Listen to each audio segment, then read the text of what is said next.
குறிப்பிடப்பட்டுள்ள மற்ற தெய்வங்களின் பெயர்கள், வரலாறு, தன்மைகள் மற்றும் வழிபாட்டு முறைகளை நாம் தெரிந்து கொள்ளும் போது வேதாகம கால மக்கள் வாழ்ந்த சூழ்நிலை, வரலாற்று பின்னணியை இன்னும் தெளிவாக நாம் அறிந்து கொள்ள முடியும்.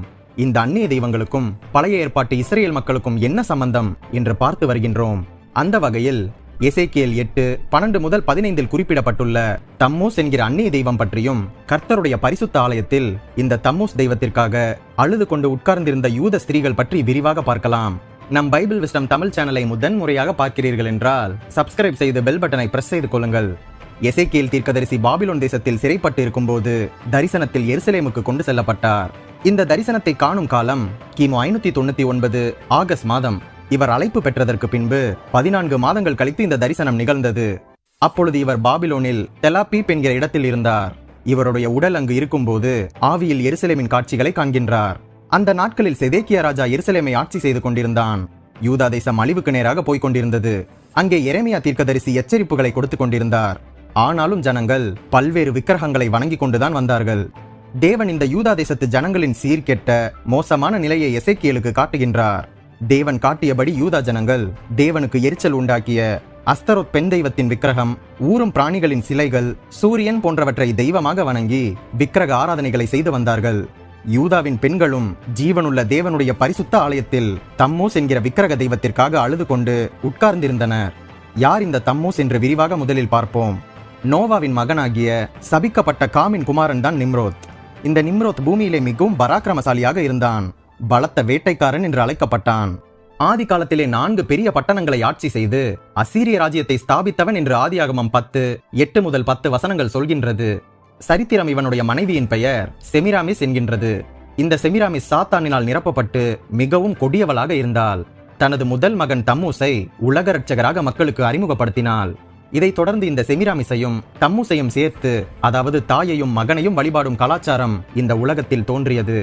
இப்படி தாயையும் கூடவே அவளது மகனையும் வழிபடும் பழக்கம் உலகம் முழுவதும் இந்த சமயத்தில் தான் பரவியது. இந்த தம்மூஸ் இளமையும் வசீகர தோற்றமும் உள்ளவனாக இருந்தபடியினால் இஸ்தார் மற்றும் விண்மீன் என்று அழைக்கப்பட்ட தேவதை அஸ்தரோத் தம்மூஸ் மீது விருப்பப்பட்டு அவனுடன் உறவு கொண்டு திருமணம் செய்ததாக புராண கதைகள் உள்ளது. இந்த அஸ்தரோத் பற்றி வீடியோ டிஸ்கிரிப்ஷனில் உள்ளது, பின்னர் பார்த்துக் கொள்ளுங்கள். கடைசியில் ஒரு நாள் தம்மூஸ் வேட்டையாடி கொண்டிருக்கும் சமயத்தில் காட்டுப்பன்றியினால் கொல்லப்பட்டு மரித்து போனான். தம்மூஸ் மரித்ததினால் இஸ்தார் மிகவும் அழுததாகவும், பின்னர் அவள் மரணமடைந்தவர்களின் இருப்பிடத்திற்கே சென்று தம்மூஸை உயிர் பெற செய்ததாகவும் மூட நம்பிக்கைகள் அந்த காலத்தில் இருந்தது. ஆண்டுதோறும் தம்மூஸ் மரித்து உயிர்ப்பதாக இந்த மூட நம்பிக்கைகள் கூறுகின்றது. இந்த தம்மூஸ் பாதாள உலகின் கடவுளாக கருதப்பட்டான். தம்மூஸ் மரணமடைந்ததும் வறட்சி காலம் தொடங்குகிறது என்றும், அவன் உயிரடைந்ததும் வசந்த காலம் தொடங்குகிறது என்றும் கருதி வறட்சி காலத்தில் யூதாவில் உள்ள பெண்கள் தம்மூஸுக்காக அழுவதை வழக்கமாக கொண்டிருந்தனர். இப்படி அவனுக்காக துக்கம் கொண்டாடுவதால் அந்த தெய்வம் உயிர் பெற்று தங்களுக்கு குழந்தை பாக்கியம் தரும் என்று அந்த பெண்கள் நம்பினார்கள். மெய்தேவனாகி ஆண்டவரை இவர்கள் புறக்கணித்து விட்டு இப்படிப்பட்ட விக்கிரக தெய்வங்களிடத்தில் தீவிரமாக யூதாவின் பெண்கள் திரும்பினார்கள். அதுவும் ஜீவனுள்ள தேவனாகிய யெகோவா ஆராதிக்கப்பட்டு வந்த பரிசுத்த தேவாலயத்திலேயே வைத்து இந்த யூதாவின் பெண்கள் இந்த விக்கிரக தொழுகையை தம்மூசுக்காக அழுது செய்து வந்தது மிகவும் மோசம். என்ன இது, ஆண்டவரை விட்டுட்டு இப்படிலாம் பண்ணிருக்கீங்களே என்று சொல்ல தோன்றுகின்றது அல்லவா? இதை எசேக்கியேல் தீர்க்கதரிசி தரிசனத்தில் கண்டார். என்ன பரிதாபம்! வேதாகமத்தில் பல பெண்கள் அழுதிருக்கின்றார்கள். சாராளின் வேலைக்கார பெண் ஆகார் தனது மகன் சாவதை நான் பார்க்க மாட்டேன் என்று வனாந்திரத்திலே அழுதபோது ஆகாரின் அழுகையை கண்ட தேவன் ஒரு தண்ணீர் துறவை காட்டி அவளது மகன் இஸ்மயேலை காப்பாற்றினார். தன் மகனை இழந்த நாயினூர் விதவையின் மீது மனதுருகி அழாதே என்று சொல்லி இயேசு வாலிபனை உயிரோடு எழுப்பினார். மார்த்தாள் மற்றும் மரியாளின் சகோதரனாகிய லாசரு மரித்தபோது இயேசு 4 நாட்கள் தாமதமாக போனார். மரியாள் அவரை கண்டு அழுத போது இயேசுவும் ஆவியிலே கலங்கி துயரமடைந்து கண்ணீர் விட்டார். லாசருவை உயிரோடு எழுப்பினார். நமக்காக பாடுகள் பட்டு சிலுவையை சுமந்து கொண்டு இயேசு எருசலேம் வீதிகளில் நடந்து சென்றபோது அவருக்காக கண்ணீர் விட்டு அழுத எருசலேமின் குமாரத்திகளை பார்த்து எனக்காக அழ வேண்டாம் என்று கூறினார். இப்படி அழுத பெண்களுக்கு எல்லாம் தேவன் உதவி செய்தார். ஆனால் சில பெண்கள் இப்படி ஜீவனுள்ள தேவனை விட்டுவிட்டு போயும் ஒரு விக்கிரக தெய்வத்திற்காக பரிசுத்த தேவாலயத்திலேயே வைத்து இந்த யூத பெண்கள் அழுது அந்த அந்நிய தெய்வத்தை ஆராதித்தது மிகுந்த வேதனையையும் வருத்தத்தையும் அளிக்கின்றது. நமக்கே இப்படி வருத்தமாக இருந்தால் நம் தேவன் எவ்வளவு வேதனைப்பட்டிருப்பார் என்று யோசித்து பாருங்கள். இன்றைய நாட்களிலும் ஜீவனுள்ள தேவனாகிய கர்த்தரை ஆராதிக்க வேண்டிய மக்கள் ஜீவனற்ற விக்கிரகங்களை வணங்குவதும் பயனற்ற சிலைகளை வணங்குவதும் தேவன் படைத்த இயற்கையை வணங்குவதும் ஆராதிப்பதும் தேவனுக்கு வேதனையை தருகின்றது. இப்படி இந்த யூத பெண்கள் தம்மூசுக்காக அழுது கொண்டிருக்கிறதை பார்த்த எசேக்கியேல் தீர்க்கதரிசி ஜனங்களை கடிந்து கொண்டு தேவன் பக்கமாக மனம் திரும்ப அழைத்துக் கொண்டிருந்தார். ஆனால் இப்படி எச்சரிப்பின் செய்திகளை கேட்ட பின்பும் ஜனங்கள் தேவனிடம் மனம் திரும்பாமல் போனார்கள். ஆகவே எசேக்கியேல் தீர்க்கதரிசியின் தீர்க்க தரிசனத்தின்படியே வீழ்ச்சி ஏற்பட்டது. மக்கள் சிறைப்பிடிக்கப்பட்டனர். இப்படி சிறையிருப்பின் வேதனையை அனுபவித்த நிலையிலும் கூட மக்கள் தேவன் பக்கமாக மனம் திரும்பவில்லை.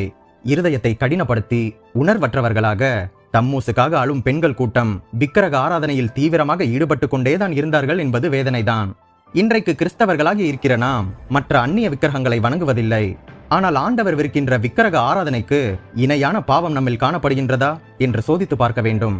எல்லாவற்றிலும் எல்லா காரியங்களிலும் நம் ஆண்டவருக்கு நாம் முதல் இடத்தை கொடுக்கின்றோமா, அல்லது ஆண்டவருக்கு கொடுக்க வேண்டிய முதன்மையான இடத்தை வேறு எந்த காரியத்திற்காவதோ அல்லது வேறு யாருக்காவதோ கொடுத்தால் அதுவும் விக்கிரக ஆராதனைக்கு சமம்தான். நம்முடைய சொந்த புருஷன், மனைவி, பிள்ளைகள், நண்பர்கள், சொந்தக்காரர்கள், நாம் செய்யும் தொழில், நம்முடைய சொத்து, பணம், ஆபரணங்கள், ஆடைகள், வீடு போன்றவற்றை நம் ஆண்டவரை விட அதிகமாக நேசிப்பதும் விக்கிரக ஆராதனைதான். விக்கிரக ஆராதனைக்கு விலகி ஓடுங்கள் என்று 1 கொரிந்தியர் 10:14 சொல்கின்றது. விக்கிரக ஆராதனைக்காரர் தேவனுடைய ராஜ்யத்தை சுதந்தரிப்பதில்லை என்று 1 கொரிந்தியர் 6:9-10 சொல்கின்றது. விக்கிரக ஆராதனைக்காரர் 2ஆம் மரணமாகிய அக்கினியும் கந்தகமும் எரிகிற கடலிலே போடப்படுவார்கள் என்று வெளிப்படுத்தல் 21:8 சொல்கின்றது.